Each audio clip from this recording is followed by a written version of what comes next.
maqaan koo Dabalaa Olaanaan jedhama. Gaheen hojii koo itti aanaa bulchaa fi itti gaafatamaa waajjira qonnaaf lafaa aanaa Waamaa Galooti jechuudha. Bakki nuyi amma jirru kun godina Wallagga Bahaa aanaa Waamaa Galoo ganda Goosanii Kiilloo jedhamu maasii obbo Daggafaa keessatti argamna jechuudha. Maasii obbo Daggafaa keessatti argamna.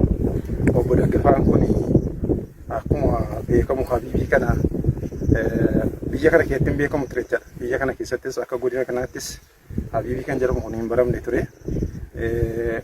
Nama qabaniin hiriyaa qabaniitiin yeroo jalqabaatii fi yaadni isaanii karaa isaanuma dhufe nuti boodana eeggaa yaada isaanii sanyii sana argannee booddee ogummaadhaan kan deeggaraa turre ogeessa keenya dabalatee deeggaraa turre.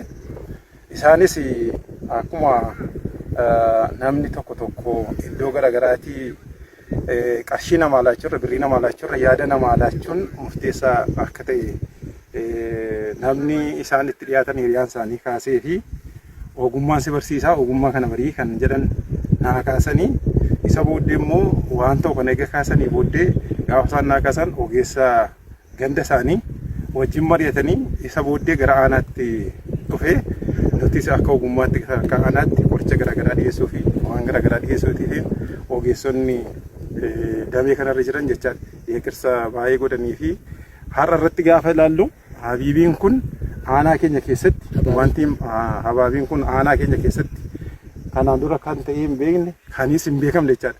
Afaan Ingiliffaa watermelon jedhama. Har'a irratti aanaa keenya keessatti qabatamaatti ta'e jireenya qonnaan bulaa keenyaas qabatamaatti jijjiiree galiisaa akkuma isaan kaasan waa isaan kaasan irraatii tilmaamuun hin danda'ama jechaadha. Meeqa akka inni argatan lafa isaanii kana dhaabbannee galii guddaa akka inni argisiisuu danda'u kana agarree ammas nuyi ogummaadhaan isaaniinis qonnaan buloota keenya kan biroos akka inni babal'atee itti fayyadamaniif hojii kana asitti jalqabnee eegallee jirra. Gara fuulduraattis yoo waaqni jedhe kanaa ol babal'isnee guddisnee hojii kana hin ejjennaa kan jedhu sana qabna jechaadha.